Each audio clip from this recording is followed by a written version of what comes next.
individuals with us today who have particular insights into diplomacy. So we're going to begin today. We have three panelists actually, and I'm not one of them. So we actually have with us today Anna Rold, who is the Executive Director of the Diplomatic Courier. Diplomatic Courier is a magazine that deals with all sorts of diplomatic issues, and they do wonderful articles and essays about diplomacy and are known very well here in the Washington, D.C. area, certainly, and in other places around the world.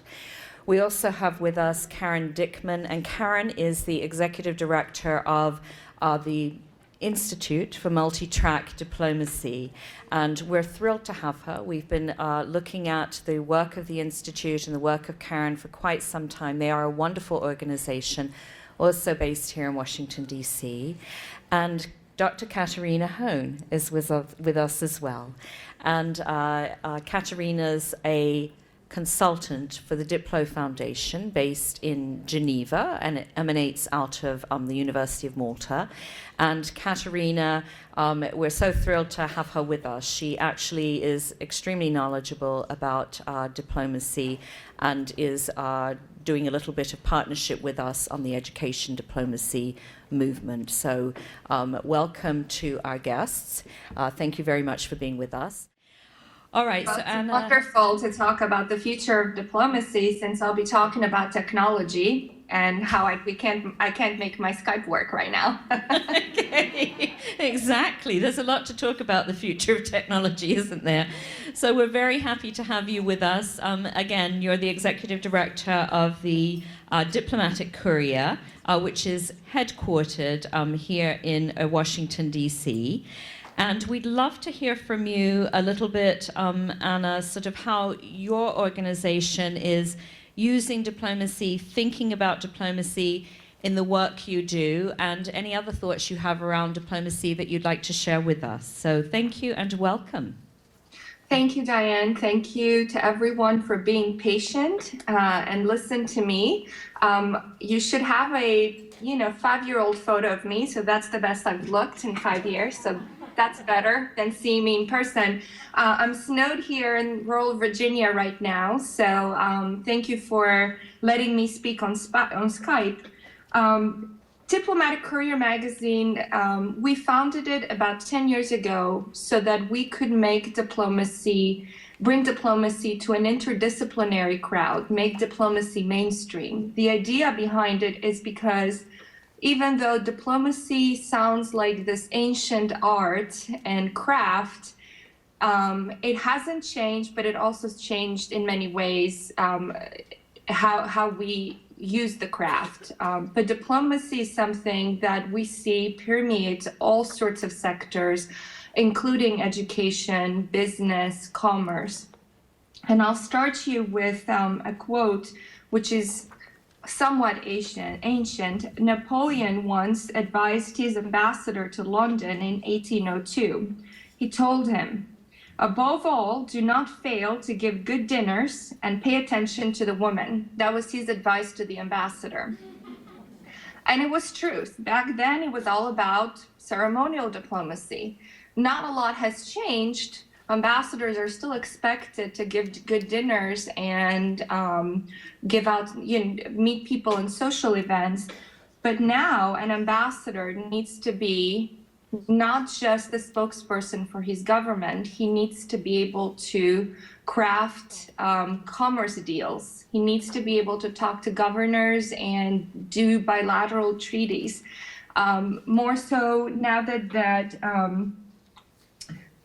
global finance shows that a lot of these countries are in trouble in financial dealings, you'll see the ambassadors step away from protocol issues, political issues, and deal a lot with commercial issues. So even though ambassadors in Washington, which is one of the top spots to be as an ambassador, their first stop will be the State Department. Their second stop usually is the Commerce Department and the Trade Office. So in a nutshell, knowing the political infrastructure of a country is not enough. These ambassadors are now called on. The smaller the embassy, the more like the likelihood that they'll need to be able to wear a lot of other hats. Their commercial and cultural intelligence is much more at stake. Now, what's changed in the past decade is not the craft and art of diplomacy, but the toolkit. We've always needed sort of the same things. We've needed that cultural intelligence, we've needed information, but how we digest it is different because now we have a supercomputer in the palm of our hands, with supercomputing powers, including social media. So now we have ability to reach global publics like never before, and to be able to react in immediate terms to issues happening that are affecting sort of a country's point of view or a country's relationship with another country. So many people ask me, you know, what about face-to-face diplomacy? Is that dead in the world of Twitter diplomacy and social diplomacy and all these new toolkits that we have now? And my answer is always no, that digital diplomacy will never trump face-to-face diplomacy. It's another tool in the toolbox for a diplomat, but it will never change that need for face-to-face meetings and face-to-face rapport. So with that said, I wanted to just sort of end there with my introduction of where I see, diplomacy of the past and diplomacy of the future converging, and let you, Diane, let me know what else would you like me to speak about.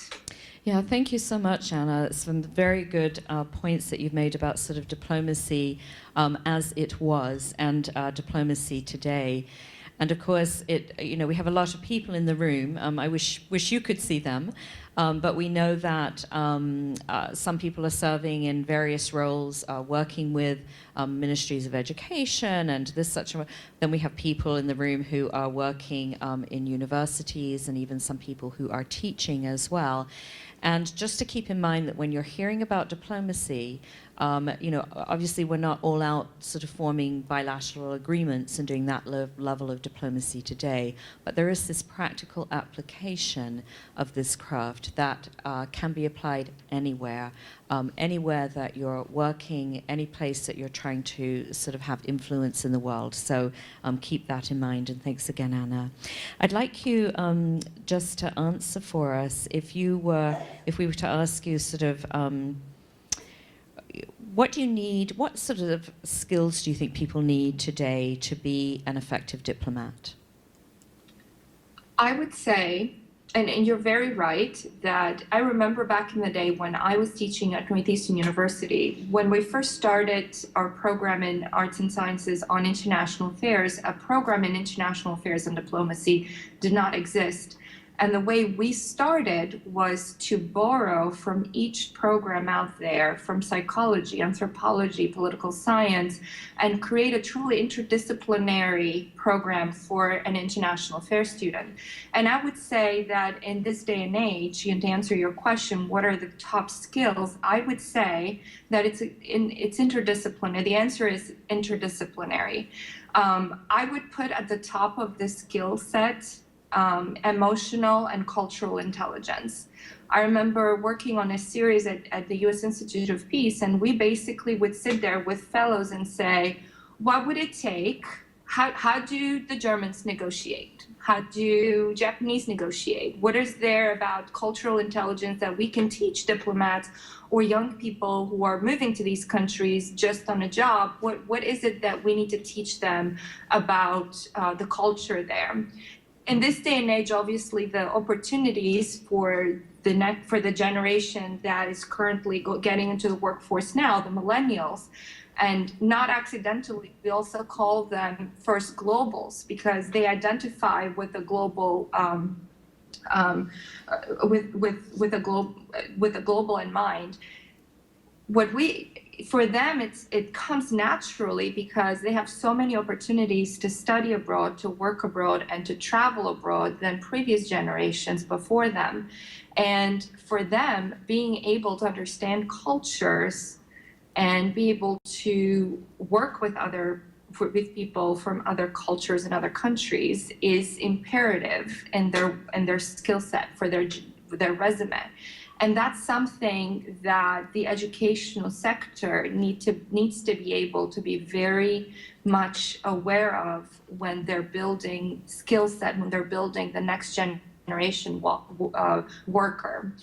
So I would say culture is at the top of that, cultural intelligence, and then of course knowledge of geography, anthropology, psychology, again, going back to the interdisciplinary approach. And then when we talk about, sort of the skill sets of today's society, we talk about technical skills, being able to understand how you can communicate, keeping always in mind that you're dealing with a global audience, how you communicate, especially, and that's very true in public diplomacy, how do you communicate with a global public in 140 characters? That's also, and always reacting in real time, which back in the day, a diplomat didn't have to do. They sort of could sit back and think about their responses. Now they have to react in real time because social media and the way the global publics engage with social media demand that immediate reaction. If you stay too long, for example, we've heard for 2 days now in the news that about the whole situation with Hillary Clinton, Secretary Clinton's emails. It took her 2 days to respond on social media, and that is considered too late.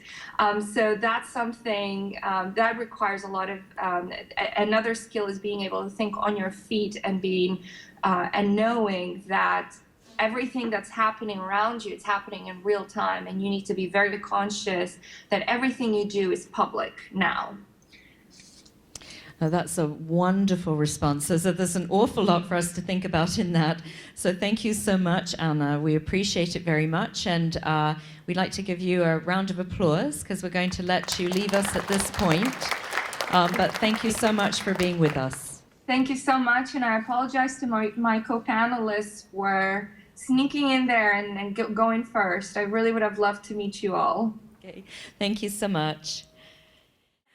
We're going to move on, but some of the things that Anna was talking about were very important. This idea of sort of the speed with which communication is moving, this concept of global citizenship that we need to do a lot of sort of thinking about, and also how as educators we think about educating next generations and how we sort of bring them into this global world. So there are a lot of areas and opportunities for diplomatic actions even within those sorts of current environments that we're working in.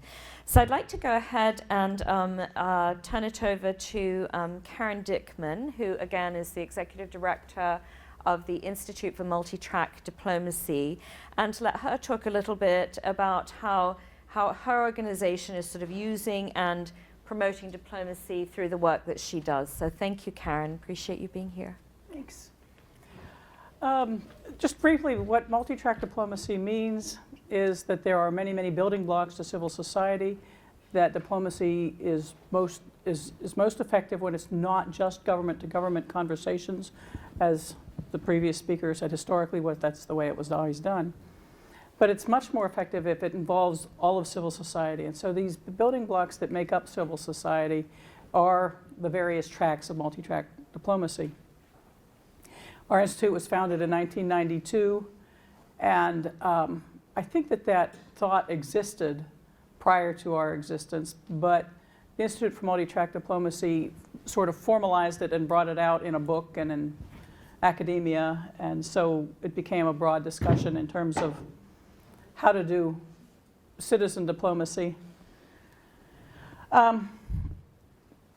It was based on systems theory, and the idea is that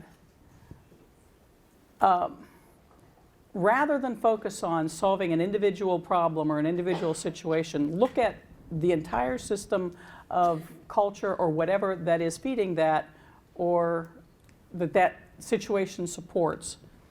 Because where there are people who are, for whatever reason, suffering, disconnected, whatever, there's a reason, there's a flaw in that system that has cut them out, has excluded them, and needs to be addressed, because to fix the immediate problem won't fix the bigger problem. It might make things better for this group of 20, but it won't for the next group of 20 after them unless you look at the entire system structure. So that's what we try to do. I came to the Institute 5 years ago, and IMTD at that time mostly does what all other Washington Peace Builder organizations do, and that's they focus on post-conflict kinds of work. That makes good sense. The UN, I think, they just issued a white paper this week referencing a 1982 decision, I think, from the UN that said that it defined peace building as post-conflict work with the goal of preventing further conflict. And so that's what everybody does. But because I came into this field after a career in other fields, I bring with it the perspectives from there too. And that was mostly in criminal justice, which I know is a degree that nobody thinks means anything anymore, but when I got it, it did. But I worked in prisons and in jails and with parolees, et cetera, for years and years. I'm also an ordained minister, so I had educational background in both of those fields and lots of work in those fields and doing advocacy work and working with people with AIDS. So I brought a broad base of education and experience. And so I come in asking questions that other people think are stupid, like, why are we focusing on post-conflict settings? Why don't we ever do anything in hot conflict? Now, it's not that I want to go get beheaded. That's my least favorite way to die. But, so far as I know. But there are skills that the peace building, that fall under the general umbrella of peace building, that can be applied in hot conflict and can be done in ways that are relatively safe to the people involved. I mean, there's no absolute promises, but still, relatively. And it's worth doing that. So, you know, I start talking about that. And I don't get a lot of response because most peace builders don't want to get involved in hot conflict. But it does draw attention to a few other people. One of the other questions that I started asking was, I did a lot of work in mental health. And I noticed that one day, a chief from Pine Ridge Reservation, a Sioux chief, came to visit us at the office. And he was talking about the just desperate poverty on Pine Ridge Reservation and wanted to know if there's anything that we could do to help them. And in fact, there was lots that we could do to help them, but they weren't willing to do anything to make that happen. They just sort of wanted us to gift whatever. And we can't do that for several reasons. One, we can't afford to. But the other is that if they don't buy into it in some literal or figurative way, you can't gift that kind of healing to somebody.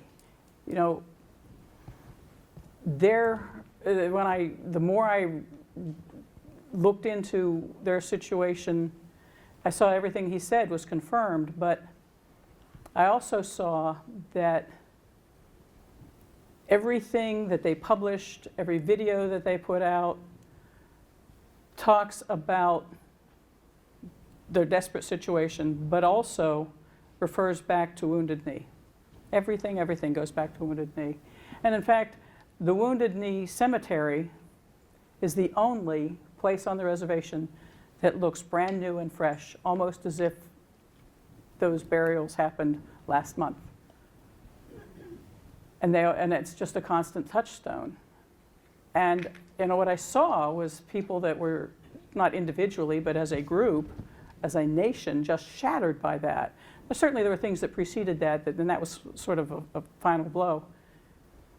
But if this was not an entire nation of people who, not individually, but as a nation, suffered from post-traumatic stress disorder, then there's no such thing. And it seemed pretty clear that they do. Unfortunately, one of the symptoms of post-traumatic stress disorder is a reluctance to try to do anything about it. But, and then I saw the same kind of thing happening in other places around the world. And I don't mean to necessarily be controversial, but look at Israel. Israel certainly is justified. I mean, there's not just the Holocaust, but for hundreds of years before that, this constant oppression, killings, torture from all over Western Europe and even into Eastern Europe. And so, yes, there's a reason to feel very defensive, but at this point, there's also an overreaction to what is a very diminished threat around them. So, you know, this inability to manage its other relationships because of this hyper perceived threat affects them in the same way. Not that everybody in Israel has PTSD. It's a collective national identity. The same thing in South Africa. South Africa has an extremely high violent crime rate. Yesterday I was talking with a woman who had just done a study on the corrective rape situation in South Africa. And the analysis that she did brought it specifically back to the lack of commercial equality that just had never been able to assert that since apartheid ended. And so this is an acting out about that lack of equality in economic ways. But how do you deal with that? And so I started asking people. One of the things I do, you know, other people collect stamps and coins and stuff. I collect big brains. And so I collect a circle of people around me with big brains. And so I would ask people in the field, whenever I'd be out at conferences or workshops or whatever, what do you do about trauma on a national level? And I'd meet a lot of people say, oh, I can do something about that. Well, what do you do? When they start talking about how they do therapy with groups of up to 20. I'm like, yeah, how old are you going to be before you finish? You know, it's just not going to happen. You can't do scale at 20 at a time. Plus, most people aren't even interested in doing therapy. So that's not a way to approach it. Well, one day, as I was remarking about the need for peace building to get engaged in hot conflict, I met Dr. Eric Wolderstorff, and he thought that was an interesting comment. And guess what? He was also able to talk about how to deal with trauma on a national level intelligently. And he was the first person who could. So he became one of my circle of big brain people. He's back there trying to ignore us on his laptop. And one of the things that I had held for some time is that anytime you imagine a conflict to be two-party, that there's two sides to it, that you probably misunderstood it. And so he brought in the concept, which I recognized immediately from other sources, and many people here too, that there are more roles. There's the savior, there's the bystander, there's the victim, and there's the perpetrator. And developing a national dialogue about the actual facts of what happened, where all the parties, especially if you do it in first generation, where all the parties eventually come to agreement, yes, this happened and this is why, with nuanced understandings of all of those roles, and then incorporating that into the public education system becomes transformational within generations, within only a generation or two, to healing national trauma. But I have to stop now. Thank you, Karen. Thank you so much. So we're holding the little time card up for Karen, but it's actually really hard to do that when we're talking about something as important as national healing, which obviously evolves into global healing. But this idea that Karen talks about and is so eloquent about is this idea of diplomacy as this vehicle for peace, for rebuilding, for healing. Diplomacy is a very powerful tool that we can use for that, and also this related concept that Karen brought in just a few moments ago about how do we sort of pass that on to children who are living in some of these difficult contexts, so that then we can sort of make that transformational leap in societies. So incredibly, we could talk probably for hours and hours about this, but we're excited to have Karen share. I'd like her to talk to us for just a couple more minutes. You do international work. In your international work, give us a few thoughts about how that was an interesting sort of thinking about education and education diplomacy and how that might affect sort of education. Give us a couple of thoughts about education diplomacy and sort of what you think about this concept and how it could be just transformational. Well, in the context I was just talking, somebody needs to keep the narrative safe because it gets hijacked. And that's, for instance, Milosevic hijacked the national narrative in order to marginalize anybody that wasn't Serbian, and for that civil war to happen there. But that was intentional, and it's up to, in this particular case, it's up to the education system itself to challenge the narrative when it's not right. It's important to say, no, we need to teach what's true, and we need to teach the things that are not going to lead towards more conflict. If we understand each other with all the nuance of responsibility, and that's what we rely on, this more nuanced level of understanding, then that's what the narrative needs to be. And it's the role of one of the roles of education is to keep that intact. So it's a very good comment. And so we have a huge responsibility, and I know that many of us are from different nations in this room, and I certainly don't want this to become a US-centered conversation. So please let us know if we're drifting towards that. But I know that this is handled by national governments differently. And we want to be sensitive to those of you who may be finding yourself in a slightly different context within a country currently. But it is an important point that as educators we do protect that narrative and that truth. And we really look forward to being able to develop this concept further and seeing if that leads us down a path of really being able to serve as those protectors as well. So thank you, Karen. Appreciate it very much. And we're going to move now to Katerina Hone, who is with us again from the Diplo Foundation. And Katerina is going to move up to the podium because she has too many papers on her lap to hold right there. So we're going to have her move up there so she can actually have them balance a little bit better. And thank you, Katerina. And we're going to ask her too pretty much the same question. How do you really look at sort of diplomacy in the work that you do? And I know the Diplo Foundation does work in diplomacy in various ways, so look forward to hearing from you. Thank you. Okay, I'm very happy to be here, and I'd like to thank Diane for her kind invitation, not only to the Institute, but also for her invitation to work with ACEI towards developing the concept of education diplomacy. Someone once said that education is the most powerful weapon which you can use to change the world. I'm sure most of you know who I'm quoting here. And I want to take this as the first starting point, as a point of motivation when critically engaging with education diplomacy. So the first and most obvious question first, what is diplomacy? For a scholar of diplomacy, like myself, one well-learned and often rehearsed answer immediately springs to mind.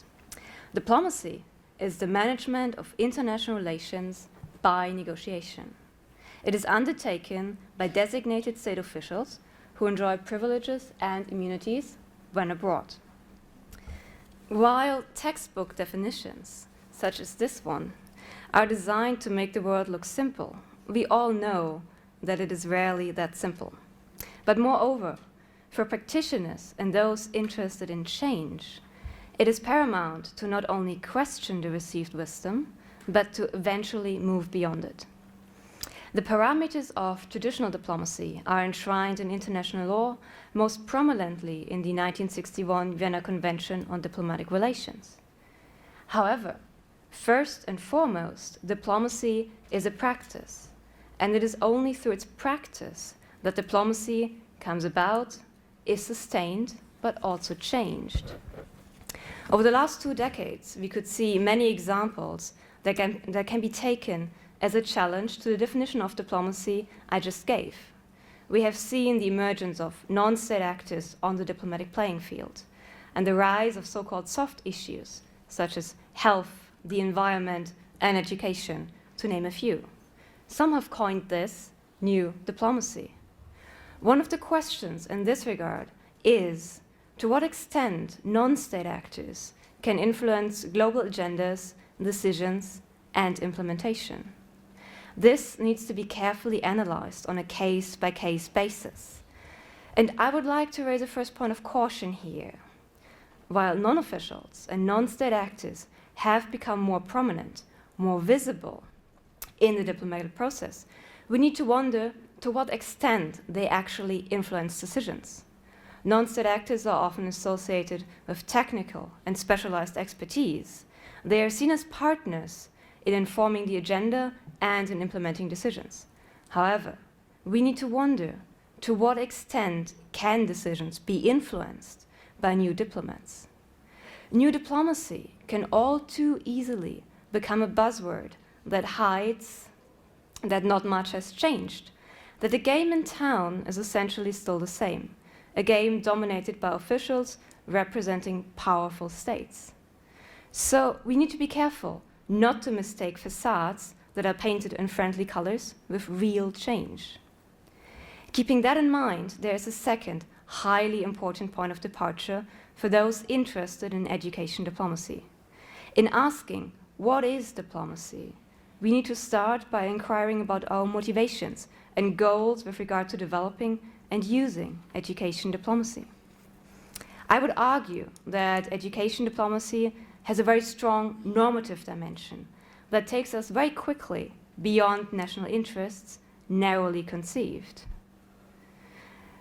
We cannot escape this normative dimension when speaking about education diplomacy, and frankly, we should not try. To do so would hollow out the concept and practice before we have even begun to embrace it. I'm sure many of you will agree that education is the foundation for many other positive achievements. And I'm sure this is a point I hardly need to stress before an audience like you. Rather, my point is that this normative dimension and maybe the more institution-specific and even personal goals we have with regard to education diplomacy cannot be written out of an understanding of education diplomacy. On the contrary, they need to be embraced.